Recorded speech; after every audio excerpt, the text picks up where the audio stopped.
Seguro de vida. Já parou para pensar se realmente é um instrumento interessante para compor o seu planejamento patrimonial? Mas qual seguro ter? Que tipo de seguro contratar? Qual o tamanho dessa cobertura? Quais são os seguros corretos e quais são aqueles seguros que é melhor você nem chegar perto? Seguro de vida e a importância desse artifício dentro do planejamento patrimonial é o assunto de hoje. Fica comigo. Eu sou o Walter Moreira Neto, fundador do Overclub Family Office.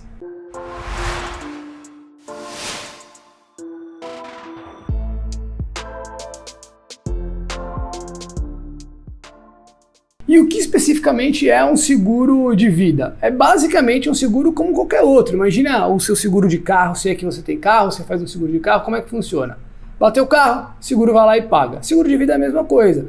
Morreu, seguro paga. Paga para quem? Para os beneficiários. Então a ideia do seguro de vida é prover liquidez, prover um capital para o beneficiário daquela pólice seguro. Obviamente que quando você tem uma morte numa família, a falta de alguém, você tem dois tipos de perda. Você tem primeiramente uma perda emocional muito forte e também tem uma perda econômica. Então as contas continuam chegando quando aquela pessoa não está mais lá, enfim, se a pessoa for a pessoa que coloca o dinheiro dentro de casa, pior ainda.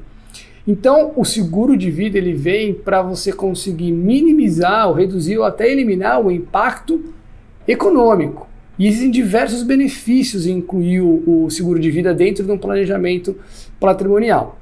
Vou te falar agora alguns benefícios desse seguro para a gente começar falando de outros temas. Os benefícios do seguro de vida são vários. Eu ouso dizer que o seguro de vida é um dos melhores, se não o melhor artifício para prover liquidez para uma família no evento de uma ausência precoce.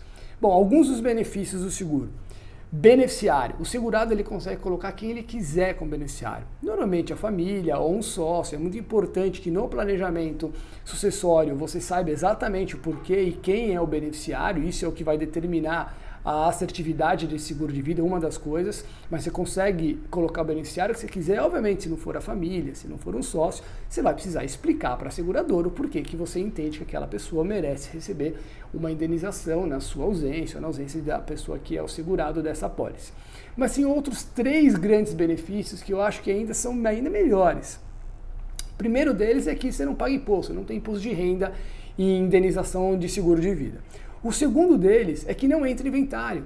E esse é um dos melhores artifícios, porque justamente este é o motivo que a gente consegue utilizar o seguro de vida no planejamento acessório para prover liquidez para aquela família que vai ter um impacto econômico muito forte. E o terceiro ponto é que ele não responde por dívidas. Então, se o falecido tinha algum tipo de dívida e você recebeu esse valor, essa indenização, você não vai responder com esta parte do seu patrimônio por dívidas que o falecido venha a ter. Então, são 4 grandes benefícios que permitem um bom planejamento acessório e usar da melhor maneira possível. E existem algumas situações em que o seguro faz sentido. Eu vou colocar 4 situações aqui para colocar que talvez essas 4 sejam mais fáceis da gente entender e que acontecem mais por aí. Vocês vão conseguir, vocês estão vendo esse vídeo, vão conseguir aplicar de uma maneira mais fácil. Bom, vamos lá. A primeira é a manutenção do patrimônio. Então imagina que tem uma família, tem um patriarca, tem uma pessoa que coloca dinheiro lá dentro de casa e essa pessoa morra, não esteja mais aqui. Como que vai ficar a qualidade de vida dessa família? Como que vai ficar o estilo de vida dessa família se essa pessoa não estiver mais aqui? Nessa hora que existe um seguro de vida. Então o seguro de vida ele vem para bancar alguns custos, seja o estilo de vida, e aí se você for olhar, os especialistas dizem que uma família, na falta do provedor, gasta em torno de 70% do que gastava antes com a pessoa viva. Então avalia, você que está aí, isso não é uma regra, é uma ideia. Então avalia se, na falta do provedor, se 70% da renda faria sentido para continuar com uma qualidade de vida decente e digna para você que está do outro lado aí assistindo. Outros pontos são, você quer deixar a escola dos seus filhos, você quer deixar pago uma faculdade, alguma coisa nesse sentido. Então, basicamente é fazer uma conta de quanto de patrimônio é necessário para que a família continue tendo uma qualidade de vida digna na falta do provedor, e fazer uma conta também Você quer deixar pago uma faculdade para os seus filhos? Você quer deixar pago a escola dos seus filhos? Então é uma conta. Normalmente o seguro que se utiliza, o modelo de seguro que se utiliza é um seguro chamado a termo. Ele é um seguro que ele é mais barato, mas ele dura somente um tempo. 10, 20 ou 30 anos. E por que normalmente se faz esse tipo de seguro? Porque a ideia é que você tenha um seguro enquanto você não tem capital, enquanto você não tem patrimônio suficiente que te proporcione essa renda passiva. Porque uma vez que você tem renda passiva, a única coisa que você vai precisar é acessar esse patrimônio e esse patrimônio vai provisionar, vai propor uma determinada renda que vai conseguir pagar. Então, normalmente, esse seguro de manutenção de qualidade de vida são para aquelas pessoas que ainda não acumularam um patrimônio suficiente para viver de renda passiva. Um outro grande motivo para você considerar ter um seguro de vida, se você que está me assistindo agora, você já tem algum patrimônio, é muito importante você entender como que a sua família conseguiria acessar esse patrimônio. Em que sentido? No Brasil, a gente tem um certo custo para desembaraçar esse inventário, seja custo de imposto, então a gente tem um imposto chamado ITCMD, que é um imposto estadual. Em São Paulo, onde eu gravo esse vídeo, é 4%, pode subir para 8%, então tem estados que já cobram 8%, e esse imposto provavelmente deve subir. Tá? Comparativamente no mundo, os Estados Unidos tem esse imposto de sucessão em alguma coisa em torno de 40%. Tá? Não vou entrar no mérito que no Brasil a gente paga menos imposto que nos Estados Unidos, porque no final das contas todo mundo sabe que não é verdade. Mas comparando essa alíquota de imposto, no Brasil, em São Paulo a gente paga 4%, pode chegar até 8%. Tem custos com advogados, se for olhar a tabela da OAB dá uns 6%. Se tiver muito imóvel vai pagar aí cartório, vai dar mais uns 2%. Resumidamente, para se fazer um inventário no Brasil, 10% do patrimônio você vai precisar provavelmente de liquidez. Você que eu digo, né, as pessoas que vão receber esse patrimônio. E aí fica o grande ponto. Algumas famílias, a gente atende bastante família aqui no nosso escritório, por exemplo, que chega com patrimônio imobilizado muito grande, 70%, 80%, até 90% do patrimônio em imóveis, ou seja, você não tem liquidez. E empresas também, a gente atende muito empresário, diversas famílias com quase todo o patrimônio dentro lá nas cotas de ações da própria empresa. Então imagina como é que a família que está lá do outro lado vai conseguir ter uma liquidez para conseguir. Então, provavelmente já deve ter visto histórias de famílias que ficam anos e anos brigando para conseguir ter que vender algum ativo a preço de banana para conseguir ter dinheiro para liberar o bem de inventário. O seguro vem exatamente para isso. Como esse ponto da sucessão em algum momento vai acontecer, você não sabe se é daqui a 5 minutos, se é daqui a 100 anos, mas em algum momento a pessoa não vai estar mais aqui, o modelo desse seguro é um seguro que dure para a vida inteira. Lembra do seguro a termo que eu falei no exemplo anterior de qualidade de vida, para manutenção de qualidade de vida? Não é esse tipo de seguro que é importante aqui. Se você fez esse seguro, está errado. Esse seguro normalmente ele é vendido, o termo, porque ele é mais barato, cabe no bolso das pessoas. Mas ele não é o tipo de seguro correto. O seguro correto é um seguro que dure a vida inteira para que você consiga, em algum momento, fazer a sucessão. Eu vou falar um pouquinho mais dos tipos de seguro que tem, mas esse seguro vida inteira, normalmente você pode pagar ele durante 10 anos, 20 anos, e esse valor, depois de um tempo, depois você quita ele, que nem fosse um financiamento. Você vai lá, paga as parcelas, quita esse seguro e você tem seguro para o resto da vida. E na grande maioria dos casos, esse tipo de seguro você inclusive pode resgatar esse valor se no futuro fizer falta para você desse dinheiro, você precisar colocar mais na parte de investimento, você ainda pode resgatar esse valor, tá bom? Outra situação importante também seria a reposição de uma pessoa-chave na empresa. Então você que é empresário e tem alguma pessoa que sabe que tem um valor muito alto e o custo de reposição dessa pessoa seria elevado também, é importante fazer um seguro, que a empresa faça um seguro onde o segurado é essa pessoa-chave e na falta dela a empresa tem um capital suficiente para ir no mercado e contratar uma pessoa com o mesmo grau de competência que essa outra pessoa. O quarto caso que é importante comentar aqui também, de coisas que acontecem, as pessoas nem tomam ideia de como resolver isso, é no caso do planejamento sucessório empresarial. Então imagina que você tem uma empresa, tenha 50% dessa empresa e tem uma sócia com os outros 50% da empresa. E essa sócia, ela é casada e tem 2 filhos menores. E aconteceu alguma coisa com ela, sua sócia morreu. Como que vai ficar a sucessão da empresa? Quão confortável você está da entrada do marido dessa sua sócia e dos filhos na sociedade? Se você não está confortável com a situação, então é importante que a empresa se prepare de alguma maneira para comprar as cotas, ao invés de ter que receber essas pessoas, né, esses herdeiros que não necessariamente têm aptidão, gostam dentro do negócio e já querendo dar palpite e opiniões na gestão do negócio, que é um negócio de sucesso. Nessa situação, vem um seguro que a gente chama de Buy Sell Agreement. O que é isso? Basicamente, a empresa faz um seguro para ter dinheiro suficiente para conseguir pagar a outra parte para comprar as cotas. Então é muito melhor, normalmente, na maioria dos casos, os herdeiros eles preferem dinheiro na mão do que simplesmente receber as cotas da sociedade para uma empresa que as pessoas nem querem, nem sabem como é que funciona. Então, só que assim, não adianta somente fazer um seguro, ter esse dinheiro. É muito importante fazer isso em conjunto com o advogado. É importante que tenha um valuation específico da empresa e esse valuation esteja no contrato social e esteja no acordo de cotistas, se é que existe um, tá? Então precisa ser alinhado um seguro de vida, um acordo de cotistas e essa alteração no contrato social para que isso tenha efeito e a empresa tenha de fato esse tipo de seguro para bancar a cota, para comprar a cota dos herdeiros. Legal, e como é que nós fazemos para dimensionar o tamanho do seguro? Naquele primeiro exemplo que eu dei de manutenção da qualidade de vida, vamos pegar o seguinte exemplo. Você tem uma família que tem uma qualidade de vida lá de 50 mil reais, ela entende que com esses 50 mil reais a família vai conseguir viver a qualidade de vida que escolheu, tá?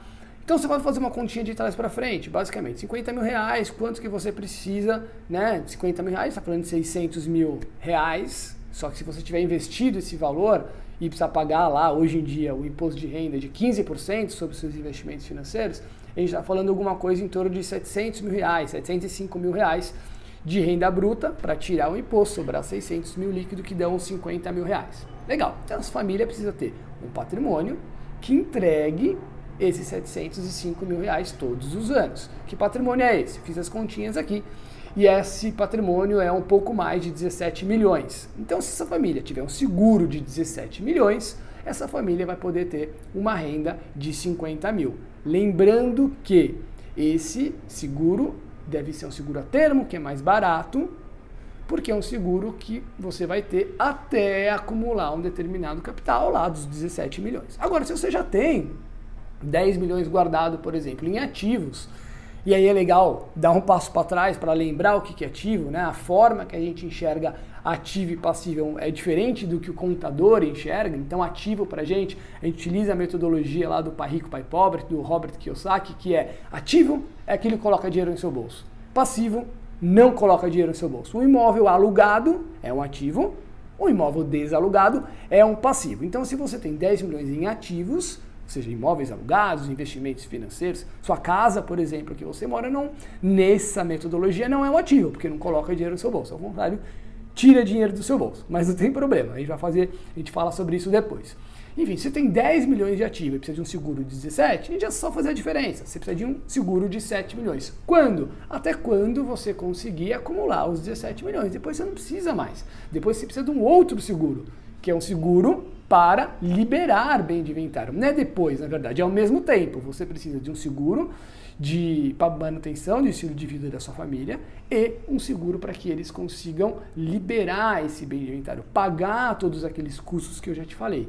Bom, e o seguro para liberar o bem de inventário, né? A gente já falou que o tipo de seguro deve ser o seguro de vida inteira, mas como é que a gente dimensiona o tamanho desse seguro? Qual que é o valor importante? Primeira coisa que a gente tem que avaliar qual que é o custo provável. Então, se a gente está falando de patrimônio aqui no Brasil, tem um custo. Se a gente está falando de patrimônio no Brasil, em Minas Gerais, é um valor. Em São Paulo, tem outro valor, porque lembra que é um imposto estadual, ITCMD, e a gente precisa entender claramente como é que é esse patrimônio. E qual que é o tipo de... Onde está o patrimônio? Se estiver nos Estados Unidos, por exemplo, é uma outra parte que a gente vai falar, porque o imposto lá é de 40% na pessoa física. Existem formas de se precaver com relação a isso e ter uma carga tributária bem menor, até parecida com o que a gente paga, parecida não, igual o que a gente paga aqui no Brasil e no seu estado. Então, a primeira coisa é identificar como é que é composto esse patrimônio, né, para você conseguir fazer uma continha. 2, é saber qual que é o regime de bens dessa família. Muda muito se a família é casada numa separação total, numa comunhão universal, numa comunhão parcial de bens, para você conseguir dimensionar, na falta de um dos dois, com quem fica o patrimônio.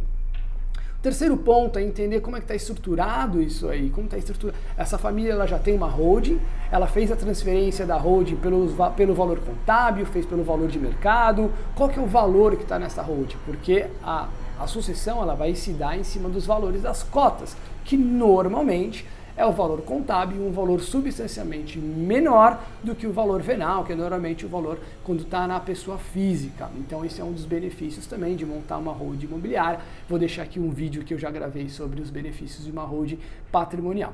Tá?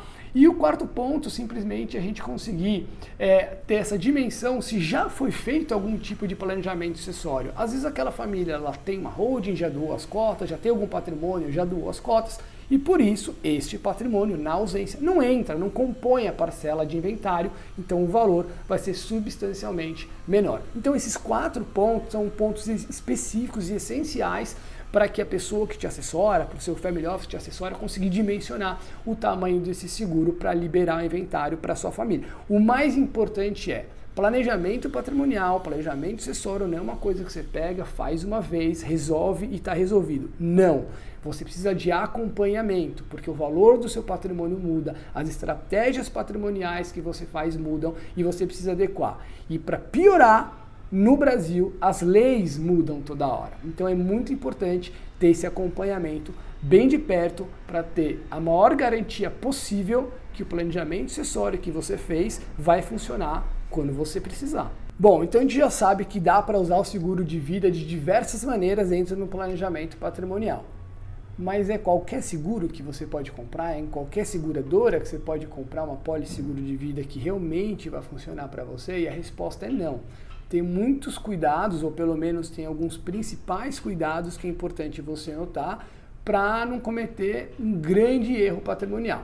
O primeiro deles é o seguinte: as leis no Brasil não são tão favoráveis assim para quem compra seguro. Eu vou ler 2 artigos aqui e vamos começar a entender quais são os possíveis perigos que existem, né, baseado nesses artigos. Então vamos lá. O artigo 768 e 769 do Código Civil, ele diz o seguinte: artigo 768, o segurado perderá o direito à garantia se agravar intencionalmente o risco objeto do contrato. Então imagina o seguinte: você foi fazer uma viagem para a Austrália e resolveu fazer um mergulho. Você agravou intencionalmente. Não vai cobrir? Não sei.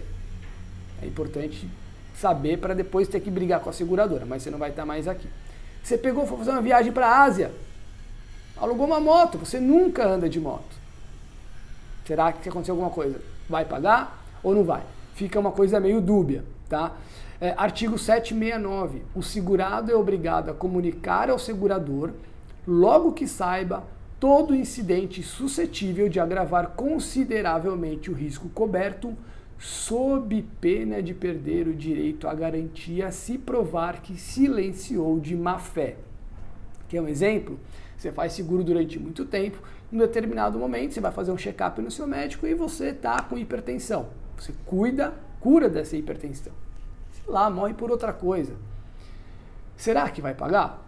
Não sei. Provavelmente seus beneficiários vão ter que brigar um pouco. Então, é muito importante contratar seguro em uma empresa séria, que não fica tentando achar brecha em lei para pagar ou não pagar e discutir isso. Porque a ideia do seguro de vida é que ele pague de uma maneira muito rápida, que os beneficiários recebam essa injeção de liquidez de uma forma muito rápida.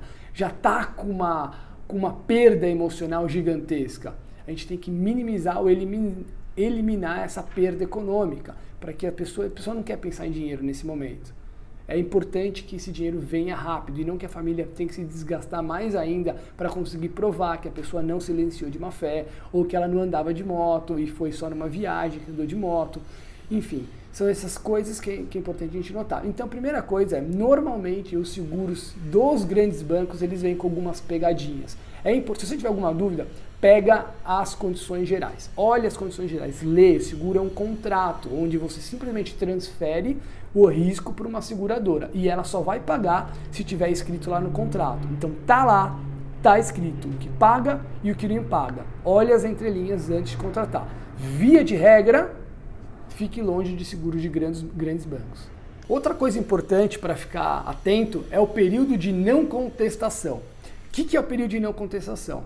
É um período onde após esse período a seguradora ela não pode mais questionar lesão ou doença pré-existência para negar a indenização de um seguro de vida. Legal? Legal. Normalmente as seguradoras boas elas fazem isso. Em 24 meses, se você fez um seguro, você fez um exame de saúde para ser aprovado, você, a partir de 24 meses, você já passou desse período de não contestação, então você está super tranquilo que você de fato vai receber. Inclusive, 2 anos é o tempo até para suicídio, a pessoa pode até suicidar depois de 2 anos que a seguradora vai pagar esse seguro. Ou, se você não fez exame, 60 meses, a gente está falando de 5 anos para esse período de não contestação. Qual que é o cuidado que a gente tem que ter? É muito comum eu pegar famílias que já vêm com seguro de vida, normalmente de um grande banco, e esse seguro tem a vigência de um único ano, renovado automaticamente. Por que isso é ruim? Isso é ruim porque nunca alcança esse período de não contestação de 5 anos. Tá? Então toma cuidado com isso, olha se a sua apólice de seguro de vida que você tem hoje. Bom, se for no banco já, abre 2 olhos grandes, pega a Constituição Geral e vai ler se você é coberto pelo que você realmente acha que é, mas principalmente vê se a vigência não é 1 ano renovado automaticamente, porque isso é prejudicial para não alcançar esse período de não contestação. Não estou falando que não vai pagar, mas seus beneficiários podem ter algum tipo de problema para explicar que você está no período de não contestação. Tá bom? Outro ponto muito importante é a contratação do seguro. Mas como assim, Walter? A forma que você contrata seguro. A contratação de seguro, de um bom seguro de vida, ele não vem com dinheiro, ela vem com saúde. É muito importante que para que você seja aceito, a seguradora faça uma análise de risco antes de você contratar o seguro. E não depois que aconteceu o sinistro, que é quando a pessoa de fato morre e precisa usar o seguro. Quando você faz a análise de risco antes, a seguradora está atestando que você está recebendo um determinado valor que você vai pagar pelas suas condições de saúde. A seguradora congela a sua situação de saúde naquele momento. E daí, se você contratou um seguro que vai durar pela vida inteira, ótimo, bom para você. Você vai pagar um determinado valor baseado naquela saúde. Agora, imagine que sua saúde não é tão boa assim, imagine o que vai acontecer com o preço. O preço do seguro vai sair. Mas isso é justo. Você escolhe ou não se você quer pagar aquele preço ou um preço maior, caso sua saúde não esteja bem. Agora, imagine se acontece alguma coisa e você, para contratar um seguro, preencheu um monte de questionário, onde possivelmente alguém que estava do outro lado falou: preenche tudo não aqui para você ser aceito. Se você responder sim nesse aqui, se você já teve hipertensão, não vão te aceitar. Isso é terrível, porque você está omitindo, você está mentindo, falando alguma coisa que não é verdade. Então, possivelmente, você vai ter algum tipo de prejuízo na hora de receber esse seguro. E é muito melhor você discutir enquanto vivo, ou seja, faça seguro com exame antes. E não depois, senão a sua família que vai ter que discutir o porquê que você colocou tudo não, se uma daquele xizinho lá deveria ser sim, tá bom? Faça exame médico para contratar seguro. E por último, acho que a quarta grande preocupação ou atenção que você deveria ter na hora de contratar um seguro é saber sobre o reenquadramento etário. O que é isso? Pensa que você é uma seguradora.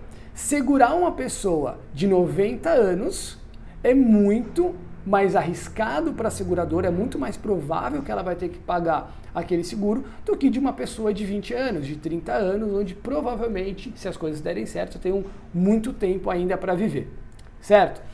É exatamente isso que a seguradora faz, e todas elas vão fazer algum tipo de ajuste, mas Tem algumas seguradoras que elas fazem esse reenquadramento etário e vão colocando esse valor na sua conta todos os anos. O que acontece? Esses seguros de reenquadramento etário, que normalmente são feitos nos bancos, começam com um valor muito pequeno e eles vão aumentando gradativamente. Mas quando ele chega lá perto dos 50, 55, 60 anos, o seguro ele fica tão pesado e tão caro que as pessoas acabam cancelando. E é justamente nessa hora que as pessoas mais precisam de seguro, onde mais precisam dessa indenização. Quando as pessoas estão mais velhas, onde a probabilidade de acontecer alguma coisa é maior. Existem algumas seguradoras que, nem eu falei, você faz exame médico, você congela esse preço e você vai pagar esse preço para o resto da sua vida. É um valor maior no começo, comparado com essas que fazem reenquadramento etário, mas você vai conseguir pagar ela para o resto da vida, porque ela só é reajustada por algum índice de inflação e que fica perfeitamente possível. Reajusta o prêmio, que é quando você paga, e reajusta também o valor da indenização, tá bom? Então acho que são esses os 4 pontos bem importantes para você avaliar antes de contratar um seguro.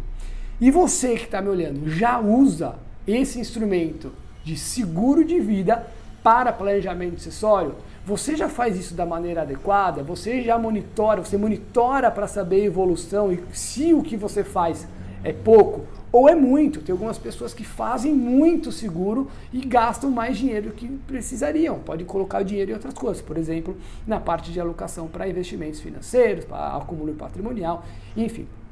Se você gostou desse vídeo e acha que esse tipo de conteúdo pode fazer diferença para alguma pessoa que você conhece, coloca o nome dessa pessoa aqui embaixo e manda ela assistir esse vídeo, tá bom? Um abraço e até a próxima.